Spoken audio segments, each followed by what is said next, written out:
현재 한국과 파라과이의 친선전 이후에 한국은 물론 영국에서까지 큰 파장이 일어나고 있고 각종 전문가들은 물론이고 토트넘 선배들까지 나서서 폭탄 발언을 이어가고 있는 상황입니다. 역시 실력으로 증명하면 누구도 태클을 걸 수 없는데 손흥민이 그만큼 대단하다는 것이고, 영국 전문가들은 손흥민이 왜 골 기대값 XG가 높을 수밖에 없는지 이번 경기를 통해 말하고 있습니다. 실제 손흥민은 이번 국가대표 평가전에서 프리킥 2번을 차서 2번 성공시킨 미친 확률을 보였으며 두 번 다 XG 값이 0.02 정도의 매우 낮은 위치에서 성공시켰으며 다시 한번 관련 발언이 나온 것인데요. 우선 이번 경기 한국 파라과이전을 본 일본에서는 뜻밖의 잘난 척을 자제하고 있는 모습이 보입니다. 일본은 파라과이를 4대1로 대파하고서 일부 매체는 한국은 어떤 결과일까 흥미롭다는 취지로 말했습니다. 분명 또 한국이 파라과이에 지나친 졸전을 벌이면 그에 대해 조롱할 것과 같은 뉘앙스를 풍긴 것입니다. 하지만 일본에서는 웬일로 만약 반대의 경우였으면 일본은 큰일 날 뻔했다는 취지의 보도를 했습니다. 일본 매체 사커 다이제스트는 파라과이 팀은 일본에 오자마자 하루 만에 경기를 했었고 훈련도 못하고 격리 상태에 있다가 졸전을 했지만 한국에서는 일주일의 적응 기간이 있었으며 파라과이 선수들은 대폭 보강되어 훨씬 나은 스쿼드로 경기를 했다고 솔직히 털어놓았습니다.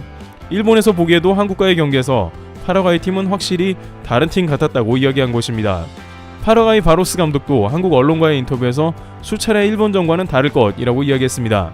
실제 파라과이 팀은 한국에 도착해 적응을 끝내고 심지어 한국의 대학팀과도 연습 경기까지 했습니다. 실전 점검까지 마치고 최상의 컨디션으로 한국과 대전을 했으니 한국에는 오히려 이득인 것입니다. 그러면서 이 매체는 한국과 일본 그 누가 절대 우세라고 판단할 수 없는 상황이라고 했습니다. 일본 내에서도 한국처럼 원정 선수들이 적응하고 훈련을 충분히 한 다음 A매치를 가져야 한다며 외국인들에게만 강요되는 너무 과도한 격리와 훈련 금지 등은 자제시켜야 한다는 비판이 나옵니다. 한국과 같은 조에 속한 가나 대표팀도 역시 일본에 4대1로 패한 모습이 나왔는데 이들은 주전 핵심 멤버도 대거 빠진 데다가 또 비슷하게 제대로 적응도 못하고 경기를 가졌습니다. 일본 누리꾼들은 경기당 수백만 달러가 지출된다, 이런 식이면 다 돈 낭비가 된다라고 지적합니다. 심지어 브라질 언론은 일본에 대해 겁쟁이 일본이라면서 아직까지도 비판을 지속하고 있습니다. 전문가 세티오는 일본 매체에 일본은 겁먹고 거칠기만 했고 한국은 용감하고 정정당당했다라고 일갈했습니다.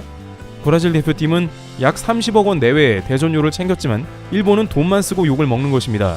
세티오는 한국이 5대1로 패했지만 내용상으론 그렇게까지 질 경기는 아니었다라고 평가했고, 한국은 용감하게 싸웠으며 아무리 열세라도 일본처럼 폭력과 같은 파울은 저지르지 않았다. 한국은 문제점을 찾고 점검하면서 패배했지만 일본은 문제점을 위장하면서 1실점으로 버텼다라며 일본 매체를 향해 뼈있는 소리를 했습니다. 그러면서 그는 둘 중 당연히 한국이 얻은 게 많다고 장담했습니다. 또한 브라질 대표팀의 히살리송이 손흥민과 한솥밥을 먹을 가능성도 제기되고 있습니다. 한국에 와서 네이마르 옆에서 놀이기구 타는 모습이 포착되었고 여권에 문제가 생겨 브라질 주한 대사관에 방문해서 더욱 한국인들에게 친숙한 히살리송은 에버튼에서 토트넘 이적을 검토하고 있습니다. 히살리송은 챔스에 뛰고 싶고 에버튼에서 나가고 싶다면서 토트넘행을 검토하고 있다는 것입니다. 한국 브라질전에서 손흥민과 이미 교감했던 사이라서 팀 적응도 문제가 없을 걸로 보이며 손흥민은 에메르송 등 브라질 선수들에게 친근하게 대하며 서로 존중하기에 좋은 파트너가 될 것입니다.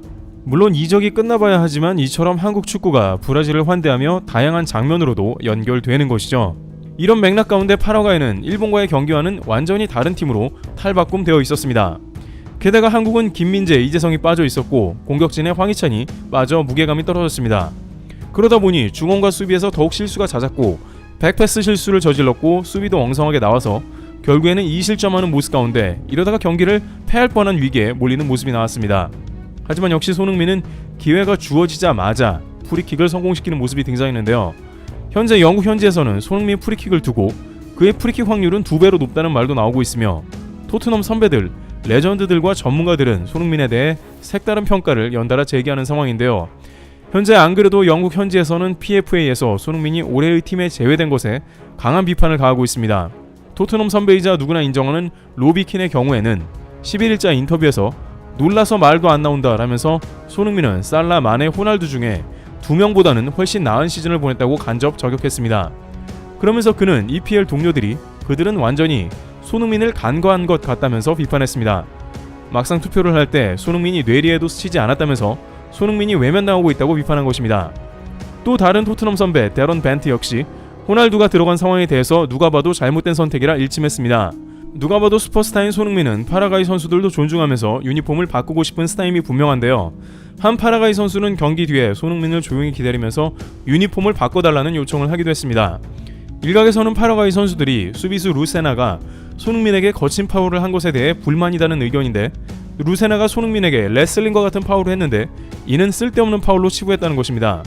경기가 마친 뒤에도 손흥민이 루세나에게 분이 안 풀려 계속 얘기했으며 분위기는 엉망이 됐습니다. 파라과이 복수의 선수들은 화가 난 손흥민을 달랬고 수비수 루세나를 밀어내는 모습도 보였습니다.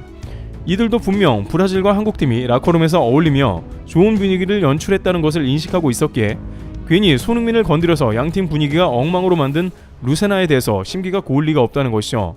그들에겐 손흥민에게 소위 라커룸 교감을 할 기회를 루세나로 인해 박탈당한 셈입니다.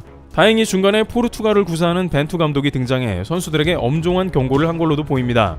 파라과이는 스페인어를 쓰지만 사실상 포르투갈어와 의사소통이 거의 자유롭게 되는 편이긴 하기 때문에 그는 친선 게임이다, 당장 다툼을 멈춰라 라면서 선수들을 진정시킨 것으로 보이고 있습니다. 한편 손흥민의 프리킥은 지난 칠레전에 이어 두 번째로 국내외 팬들은 반응은 매우 뜨거웠으며 이에 대한 전문가들의 평가가 이어지고 손흥민이 키커로 전담해야 하는 구체적 이유를 제시하고 있습니다. 영국 현지에서는 누군가는 칠레전 손흥민 프리킥이 우연이라고 할 수는 있지만 두 번째는 실력이다 라고 했고, 토트넘 팬들은 이제 케인은 더 이상 차지 말아라 라면서 프리킥을 손흥민 전담으로 바꾸자고 했습니다. 적어도 손흥민이 두 번 다 프리킥을 성공시킨 지역인 페널박스 근접 지역인 손흥민 존에서만큼은 무조건 손흥민이 차야 한다는 의견이 나오면서 다음 시즌에도 손흥민에 대한 기대감을 나타내는데, 그 이유에 관해서 EPL 전문가들은 앞서 손흥민의 킥이 매우 특별하다는 의견을 제기하고 있습니다. 왜냐하면 손흥민은 양발을 사용하는 사람이기도 하며 방향을 자유자재로 틀 수 있다는 점입니다. 지난 칠레전과는 다르게 손흥민은 이번에는 골대 왼쪽으로 감아서 성공시킨 모습이었습니다. 이 골로 인해 한국은 역전의 발판을 다졌고 극적인 동점골을 만들 수 있는 계기가 됐습니다.